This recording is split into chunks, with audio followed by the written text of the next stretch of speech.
आप देख रहे हैं राज समाचार हांसी। सबसे बड़ी बात जो धाराएं लगा रखी थी, उन धाराओं में 3 महीने तक कोई बेल नहीं थी। किस प्रकार की धाराएं थी? धाराएं थी 420 धोखाधड़ी की और गैंग बनाने की, जिसमें 384 भी थी। उन धाराओं में जमानत नहीं मिलनी थी, लेकिन आज इसको जमानत इसलिए मिली है कि कोर्ट ने मान लिया केस फर्जी था और केस में कोई भी पुलिस अधिकारी को ठोस एविडेंस नहीं दे पाए। उसके विपरीत हमने जो एविडेंस दिए वो साक्ष्य सही पाए गए। जैसे हमने एडीजीपी का लेटर दिया, एडीजीपी ने 17 तारीख को कही थी कि इस पर कोई कार्रवाई नहीं होनी चाहिए, जबकि एसपी ने उसके आदेशों की अवहेलना कर 18 तारीख को उस पर कार्रवाई कर दी। तो हमने वो लेटर भी दिया, हमने एक ऑडियो भी दी जिसमें साफ क्लियर होने लग रहा है कि विवेक पाटिल जो है वो विवेक पाटिल जो इस फिल्म में शामिल है, इनका साथी है विवेक पाटिल। और इन लोगों ने एक बड़ी बात बताई है अब कि वह मूर्ति सोने की है। इन लोगों ने जो सैंपल काटे, मैंने वीडियो आपको दी थी, वो वहीं सुनार था, वहीं ये थे, और सैंपल काट के उसी टाइम चेक कराया तो वो सोने का निकला और उसको बेच के ही 28,000 रुपये इसको दिए गए थे। इसलिए मैं ये कहना चाहूँ कि मूर्ति सोने की थी।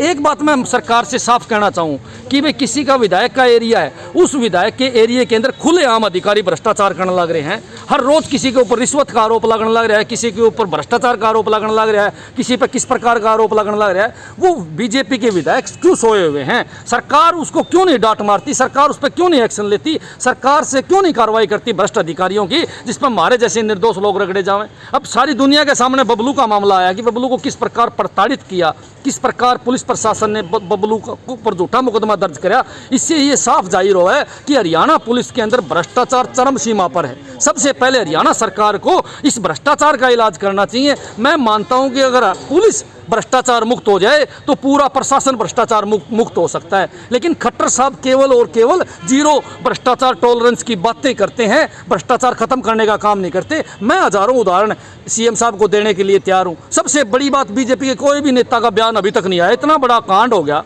इतना बड़ा मामला हो गया, सरेआम आईपीएस बड़े बड़े अधिकारी इसमें शामिल हो गए, लेकिन किसी भी बीजेपी के नेता का इस पर कोई स्टेटमेंट नहीं आई कि हम इस पर ये कार्रवाई करने लग रहे हैं। बस एसआईटी बना दी है। एक देवता की मूर्ति गड़ाना कितनी बड़ी बात है। एक तरफ बीजेपी पार्टी जो देवताओं की पार्टी कहलाई जाती है, जो कहते हैं कि देवी देवता हमारे लिए सब कुछ है, हम हिंदू हैं। मैं तो उनसे पूछना चाहूँ, आज एक देवता की मूर्ति आप लोगों के सामने गड़ा दी, आप किस प्रकार की बातें करते हो? क्यों आप ये फिर ढोंग रचते हो बार बार कि हम ये हैं हम वो हैं, सिर्फ वोट के लिए, सिर्फ वोट की राजनीति के लिए? इसीलिए मैं सरकार को इस मामले में 100% दोषी मानता हूं कि उसने अभी तक कोई एक्शन नहीं लिया है। ये एक साधारण आदमी था तो इसको तुरंत गिरफ्तार कर लिया।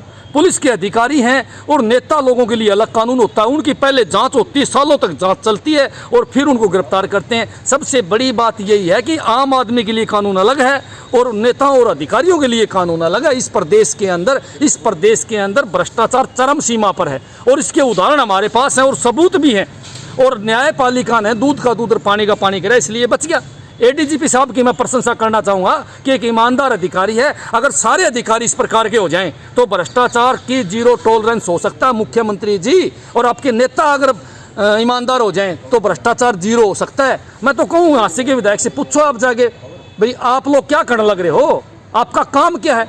अगर आपका बस की बात नहीं है तो आप भाई कुर्सी छोड़ दो, किसी ईमानदार आदमी ना आ जाने दो। विधायक जी को इस मामले में संज्ञान लेना चाहिए, तुरंत लेना चाहिए, पूरी प्रेस कॉन्फ्रेंस करके जनता को स्पष्ट करना चाहिए।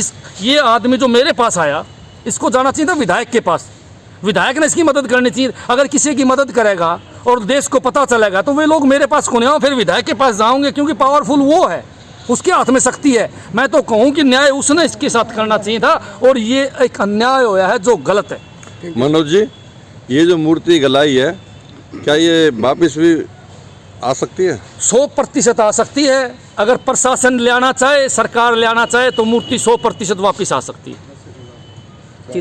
दबाव डाला गया कि मान लो सच का झूठ, झूठ का सच, कि मान लो कि टटलू गेम था हमारा और यहाँ से चले जाओ तुम और हम तुम्हें छोड़ देंगे, कह दो। लेकिन जो साँची बात थी तो वो मैं कहते रहे। जब ये मुद्दा उनको पता चल गया था कि मैं उनसे भी कहा था मैंने, सर मैं या तो जेल भेज दो, जब मेरे टटलू गेम लगा दिया तो या तो जेल भेज दो, अब या तो फिर अपनी कस्टडी में ले लो। तो उन्होंने कि नहीं तुम्हें मारेंगे नहीं, अब जाओ। तब मैं गया। अच्छा, तो एसपी के सामने जब आप लोग बैठे थे, विवेक बैठा था, तो पूरा मामला ये वीडियो जो बनाई थी मूर्ति की बनाई थी और सोने की थी वो, ये जो विवेक पाटिल था इसने भी 3 बार देखा कि सोने के लिया, क्योंकि जब मैं घर जा रहे थे चेक करा के तो ये बोला कि ठीक है सोने के, फिर इसको इसने हाथी से उठवा दिया, उसी दिन से मूर्ति का।